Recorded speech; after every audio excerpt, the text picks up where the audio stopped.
84 abasita Favor Uganda bakutegeeza nti beetaaga ba waiter ne ba waitress kukola mu ggwanga lya Saudi Arabia. Lwaki tobakowoola kubawa mirimu mu gavumenti yammwe gy'owagira? Ebadde muyinza okumala emyaka 40 naye nga tesobola kulyetingawo bannansi mirimu kubeera tebasobola okufuna omukisa okukolera mu nsi yaabwe. Gwe teweebuuza nti ebyo gye mutwala abantu okukola ebweru w'amawanga bo tebalina bannansi mu nsi zaabwe?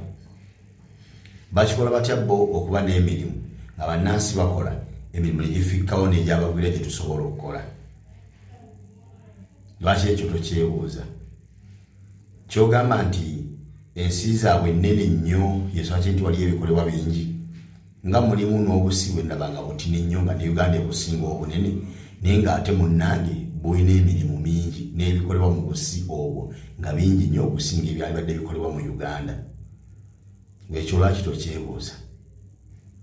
Ekyokubiri, lwaki teweebuuza nti emirimu gye mutufunire bwe lweganga ffe gye tugenda okukola lwaki bannansi b'omu nsi ezo mwe tukolera bo tebagikola ate nga giriko ssente muntu gasobola okusasula miliyoni ya Uganda oba miliyoni 1.5 oba miliyoni 2 oba 3. Emirimu ng'obwakadaama kirina wa security simanyi waiter and waitress bannansi lwaki tebakola mirimu egyo ate nga giriko ssente ffe ze tulaba nti nnyingi. Ekyo nno kitegeeza nti mu nsi yaabwe ezo ssente ziba tusasula ffe abakolerayo ntono nnyo tewali munnansi asobola zikolera. Yesu lwaki emirimu egyo bannansi tebagikola? Ekyo kiba kikulaga ki? Ekyo kiba kikulaga nti mu nsi zaabwe omunaku asembayo okubeera owa wansi ayitibwa nti mwavu lunkupe asobola okufuna diramu 15,000 buli mwezi ng'abaana be basoma nga n'ekyokulya kirina nawe okusula ng'alinawo.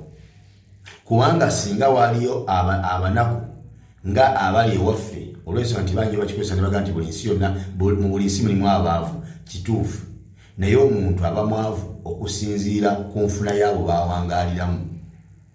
Kati mu nsi ffe gye tukola emirimu egy'eddiramu 2,000, 1,500, 10,000, diramu 800, abaavu b'omu nsi eyo bannansi abaavu mu nsi eyo ezo balabira ddala nga tebasobola zikolera wadde nga mwavu atya naye nga munnansi tasobola zikolera. Kubanga singa baali bazikolera nga baavu nga bwe tubageraageranya ku baavu b'ewaffe Uganda tetwali baddenga nga tufunayo n'emirimu bannansi baali baddenga bagyekolera. Naye olw'okuba nti obusente obwo buba butini nnyo ku muntu ayitibwa munnansi Yesu akyola nti emirimu egyo bo tebagikola ne gibeera gyaffe abagwira nga ffe tukolera essente ezo. Edda bwe twabeeranga mu butale eyo nga tuli mu paka zaffe ez'obutale nga tukaayana ne bannaffe nga batugamba nti omwavu w'omu Amerika ye mugagga w'e Uganda, mwana wattu nga tukiwakanira ddala. Naye bw'otandika okutambulako n'olaba ku nsi ez'enjawulo oba n'okolako mu nsi ez'enjawulo okikkiriza nti omwavu w'e Saudi Arabia ye mugagga w'e Uganda. Ku lw'ensonga nti Kadaama akolera diramu 10,000 asobola okusevinga ssente ezo n'ava mu bupangisa n'afuuka landlord, naye nga ezo ssente ezimufudde landlord mu nsi gy'akolera teriyo munnansi asobola kuzikolera. Tebazimanyi nga musaala muntu gw'ateekeddwa kufuna mu bannansi. Gwe teweebuuza nti bo bakikola batya? Ewaffe okusanga omuntu akola ng'omusaala afuna miliyoni 5 nga gwe musaala gwe, oyo aba ali mu bantu abayitibwa abali obulungi ennyo mu ggwanga lyaffe erya Uganda. So eno gye tugenda okukuba ebyeyo ku mawanga gye tulaga omuntu afuna diramu 15,000 omwezi nga munnansi, oyo aba mwavu lunkupe asemberayo ddala. Ewaffe ne bobeera bwezi ku kyeyo gye tuli n'ofuna omulimu nga salary bakuwa 15,000 buli omu akwesiimisa. Kubanga 10,000 ezo 5 ng'ozifunanga salary buli mwezi, omwaka gumu gwokka gukuleka oli landlord kuba tokyali mupangisa. Naye eno ewaabwe afuna ezo omwezi ye mwavu atula nawo nakwata ne kutama n'agira nti obwavu nga buluma buno. Awamu n'ekyo nga balina ne favor nga bannansi nti ne gyagenda okugula ebintu balina supermarkets zaabwe ze bagulamu ebintu nga bw'alagayo kaadi ye ng'eyo ng'omunnansi gwe ekintu ky'ogula ddiramu ebitaano akigula ddiramu 3. Kitegeeza nti mu nsi zino okubeera munnansi eyo ranka eyo yokka ebaki ebaranka. Naye gwe lwaki teweebuuza nti ewaffe e Uganda okubeera munnayuganda kiki kye weenyumiririzaamu ng'omunnayuganda? Nga n'ekisembayo okubeera ekitono ennyo ekiteetagisa ssente muntu kukifuna nga eddembe ly'obuntu nakyo bakikuggyako n'oba nga tokirina. Kategedde akantu ako ekisembayo okubeera eky'obwere Katonda kyagabira obwerere nga tekyetagisa muntu yenna kisasulira ssente nga tali gw'oteekeddwa kisaba wabula Katonda ye yakikuwa nga bw'olaba bwe yakuwa omukka gw'ossa n'eddembe ly'obuntu yalikuwa bw'atyo nga liryo lya bwebange naye nalyo likuggyibwako. Wadde n'ekitiibwa kye walibadde nakyo ng'omunnansi ali mu nsi ye noga nti kale at least wadde tuli baavu naye tulina ekitiibwa mu nsi yaffe ng'Abannayuganda, teriiyo omugwira asobola kunjogera mu nsi yaffe. N'ekyo kyennyini tokirina nti omusajja omugwira Omuchina abeera ng'akozesa abakozi nga Bannayuganda ng'olunaku amuwa 15,000 ng'omusaala nga kwatadde n'omukuba. Omunnayuganda n'agenda ku poliisi n'awaabira Omuchina mukama we nga yamukubye, Omunnayuganda bwe baakubye ate ne bamusigaza ku poliisi, Omuchina ne bamuta n'addayo n'atambula n'agenda. Nti wadde n'okubeera obubeezi n'ekitiibwa mu nsi yo nga munnansi, kale weenyumirize mu kitiibwa ky'okuba nti oli Munnayuganda bw'oba oli mu Uganda nakyo tokirina.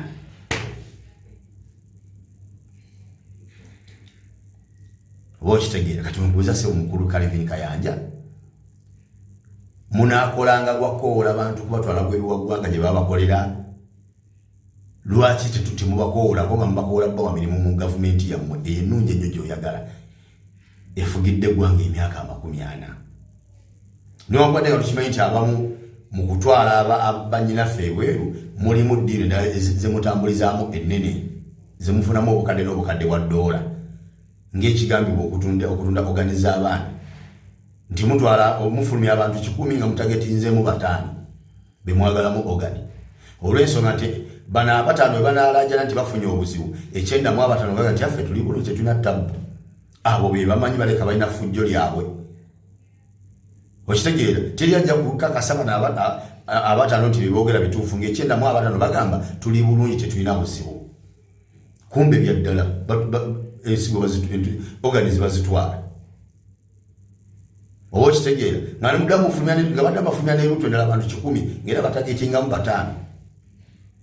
Emabegako eri waaliwo nga Kadaama yenna bw'avaayo yeekubira endulu ng'alina obuzibu bw'ayitamu oba bw'afunye nga social media yonna tuleekaana tusitula amaloboozi n'asimattuka oba n'awona oba n'ataasibwa.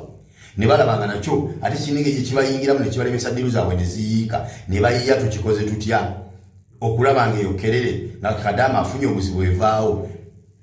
Bano bemulaba bano ne babawa amagezo nga you have to disconnect them. Mulina obba disconnectinga ku bantu mubajje ku bantu kyebakola kutandika balimbalimbanga na busente 5,000 muvume Bobi Wine, 5,000 muvume Abannayuganda abalwanira ekyukakyuka, 3,000 gijjo muvume buli agamba nti ayagala change mu ggwanga ensi yaabwe ebeere bulungi. Nabo munnaye abamu kubatategeera mangu nga batandika kukola mulimu ogwo. Kati kisaawe no Kadaama afuna obuzibu n'alaajana buli omu naga nti ebyo byatutama bye bimanyi.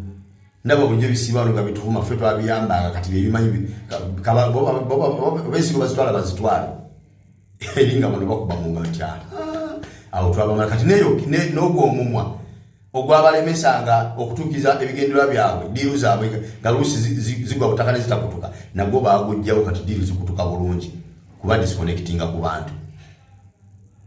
Oba okitegeera n'olwekyo bannange twagala Omunnayuganda wange aleko mu nsi nga yeeyumiriza mu ggwanga lye okubeera Omunnayuganda. Ekikuleeta okwenyumiza mu ggwanga lyo kyekyo ky'olifunamu nga ggwe munnansi.